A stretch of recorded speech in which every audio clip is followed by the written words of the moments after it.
నమస్తే. ఫస్ట్ అయితే ఒక చిన్న క్లారిటీ ఇవ్వాలి. ఇది పార్టీలకి సంబంధం లేనటువంటి విషయం. సరే, ఈ పార్టీలో కొంతమంది నాయకులు, ఆ పార్టీలో కొంతమంది నాయకులు ఉండొచ్చు. పోటీ చేసే వాళ్ళకి పార్టీతో కొంత అంటుండొచ్చు, మాట్లాడుతున్న వాళ్ళకి ఊరి వాళ్ళకి పార్టీతో అంటుండొచ్చు. కానీ మేము ఒక పార్టీని చూసో ఒక నాయకుని చూసో మేము రాలే. Very clear. సమస్య చాలా తీవ్రంగా ఉంది, చాలా అరాచకం, ఇది ఇంత దుర్మార్గమా అని మేము ఇక్కడికి రావడం జరిగింది. ఫస్ట్ థింగ్ ఇది. మళ్ళీ చాలామంది వాళ్ళు టీఆర్ఎస్ కదా, వీళ్ళు అది కదా, ఏ పార్టీ వాళ్ళైనా ఎవరైనా మనం ఫస్ట్ మనుషులం అన్నది ఫస్ట్ మనం గుర్తుపెట్టుకోవాలి. సో ఆ కోణంలో మేము మానవతా దృక్పథంతో ఆలోచించి ఇక్కడికి రావడం జరిగింది. అందులో దట్టు ఇంత బలమైన బీసీవాదం ఉన్న ఈ క్రమంలో ఇట్లాంటి దాడులు ఏంది? ఎవ్రీ డే మనం మాట్లాడుతున్నాం, ప్రతిరోజు మాట్లాడుతున్నాం. ఈ బలహీన వర్గాలంతా ఏకం కావాలి, మన ఓట్లు మనమే వేసుకోవాలని. ఒకవైపున మూమెంట్ జరుగుతున్నది, 42% రిజర్వేషన్ అన్న ఒక మూమెంట్ జరుగుతున్నది. ఇదంతా జరుగుతున్న క్రమంలో బెదిరియడం ఒక ఎత్తు, కిడ్నాప్ చేయడం ఒక ఎత్తు, మూత్రం దాగించే ఇంత భయంకరమైన దాడి ఏంది అసలు? అందుకే మేము చాలా క్లియర్గా డిమాండ్ చేస్తున్నాం ఏంటంటే, ఈ గ్రామ ప్రజలు, మీరు తప్పుగా అనుకున్నా ఓకే, ఈ గ్రామ ప్రజలు మనకి కొంచెమైనా చీము నెత్తురు ఉంటే, మన శరీరంలో మన దేహంలో ప్రవహించేది రక్తమే అయితే ఒక్కసారి ఆలోచించుకొని ఓటేయండి. నాగలక్ష్మిని భారీ మెజార్టీతో గెలిపించండి.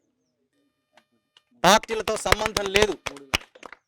సంబంధం లేదు. ఎల్లమ్మగూడెంలో నాగలక్ష్మి రాబోయే 5 సంవత్సరాలు ఎమ్మెల్యే కావాల్సిందే. కోమటిరెడ్డి వెంకటరెడ్డి సందీప్ రెడ్డికి సర్పంచ్ కావాల్సిందే. కోమటిరెడ్డి వెంకటరెడ్డి సందీప్ రెడ్డికి గిఫ్ట్ ఇస్తానడట. 3 గ్రామ పంచాయతీలు యునానిమస్ చేస్తే ఆ గిఫ్ట్ కోసం సందీప్ రెడ్డి మొత్తం ఈ అరాచకానికి పాల్పడ్డాడు కోమటిరెడ్డి ఆదేశాలతోటి. సో ఇదే ఎల్లమ్మగూడెం ప్రజలు, ఇదే ఎల్లమ్మగూడెంలో ఉన్న అన్ని వర్గాల ప్రజలు కోమటిరెడ్డి వెంకటరెడ్డికి రిటర్న్ గిఫ్ట్ ఇవ్వాలి, నాగలక్ష్మిని సర్పంచ్ చేసి. సో అది మనం చేసినప్పుడే, మనమేం యుద్ధం చేయాల్సిన అక్కర్లేదు, వాడి లెక్క కత్తులు పట్టుకొని తిరగాల్సిన అవసరం లేదు, వాడిని కిడ్నాప్ చేయాల్సిన అక్కర్లేదు. వాడికి ఇదొకటే.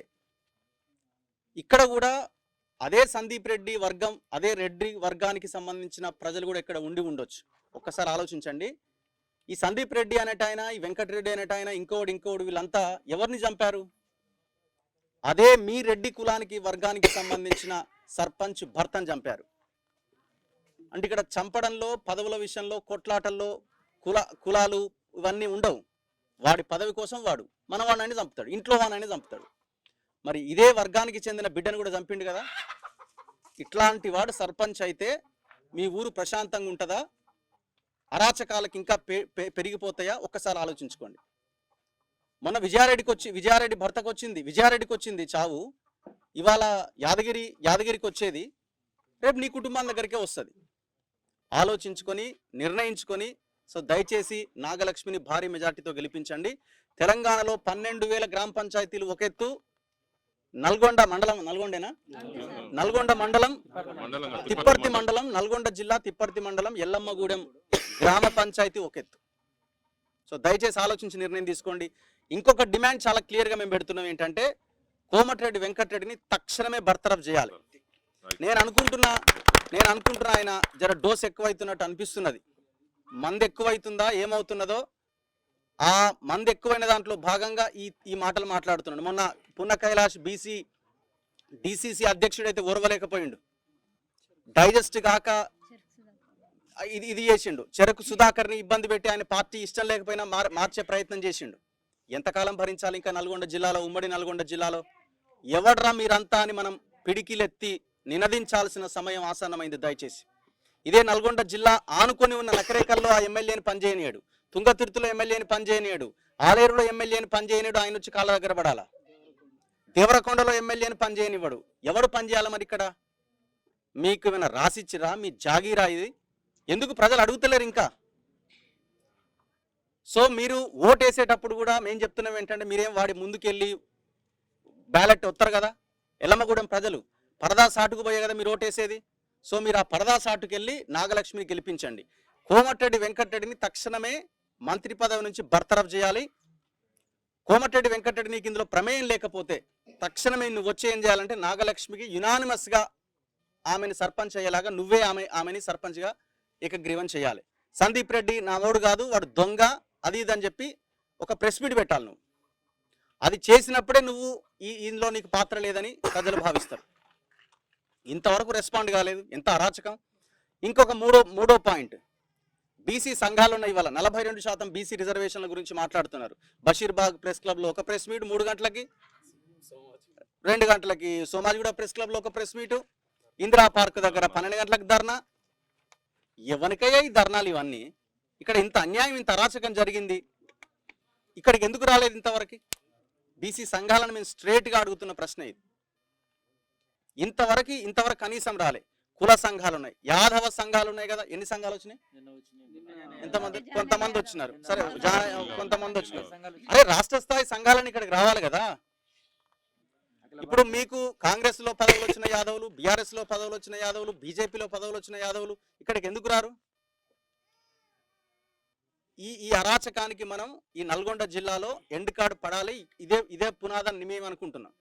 లేకపోతే ఈ జిల్లా మన చేతిలోకి రాదు, వచ్చే అవకాశం కూడా లేదు. ఇప్పుడు ఇంకొక క్వశ్చన్ అసలు అడగాలని అడగొద్దు నాకు అర్థమైతలేదు. ఇప్పుడు తనని కిడ్నాప్ చేసి కత్తులు పెట్టి ఆయన చంపాలని ప్రయత్నం చేశారు.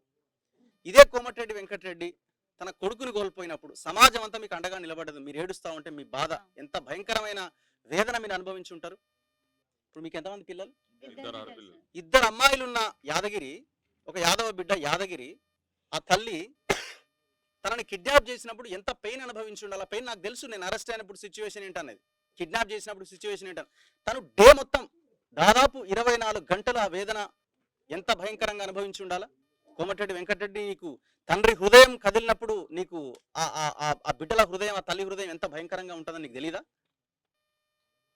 తాగితే మర్చిపోతారా? మిగతా జిల్లాలో ఉన్న నాయకులంతా స్పందించాలి. ప్రతి ఒక్కరు ఏకమవ్వాలి. వీళ్ళ అరాచకానికి అడ్డుకట్ట వేయాల్సిందే. అండ్ ఇంకొక విషయము, ఇప్పుడు ముఖ్యమంత్రి రేవంత్ రెడ్డికి కోమటిరెడ్డి వెంకటరెడ్డికి సరిగా పడదు అని అంటారు. మరి ఇక్కడ మంచిగానే ఉన్నారు కదా. ఇప్పుడు వెంకటరెడ్డి మీద యాక్షన్ తీసుకోవాలి కదా. లేదు అట్లీస్ట్ ఎవరైనా కంప్లైంట్ చేసినా కనీసం ఏంది అరాచకం అని అంటే వాళ్ళు కలిసే ఉన్నారని అర్థం. ఇప్పుడు నాగలక్ష్మి గెలిచినా రాబోయే 5 సంవత్సరాలు ఆమె పరిపాలన సాగించాలంటే ఖచ్చితంగా ఆమెకి సెక్యూరిటీ అనేది అవసరం. రేవంత్ రెడ్డి హామీ ఇవ్వాలా. సో ఎట్టి పరిస్థితుల్లో దీన్ని వదిలిపెట్టే ప్రసక్తే లేదు. ఎప్పుడు ఆమెకి భరోసా కలుగుతుంది, ఎప్పుడు సమాజానికి భరోసా కలుగుతుంది? ఎల్లమ్మగూడెం ప్రజలు ఏకమై నాగలక్ష్మిని గెలిపించినప్పుడే ఇది కలుగుతుంది. మీరు భయపడాల్సిన అవసరం లేదు. మీరు వేసే ఓటు పరదా సాటుకు పోయి ఓటేస్తారు. మీరు వేసే ఓటు ఆ మెజారిటీ చూసి దిమ్మ తిరిగిపోవాలి కోమటిరెడ్డి వెంకటరెడ్డికి. లేకపోతే మనం గిట్లనే సస్తాం, గిట్లనే మన బతుకులు అని అనుకుంటే ఎవ్వడు మనల్ని బాగు చేయలేడు. సో దయచేసి ఆలోచించి ఓటేయండి అని విజ్ఞప్తి చేస్తున్నాం. ధన్యవాదాలు.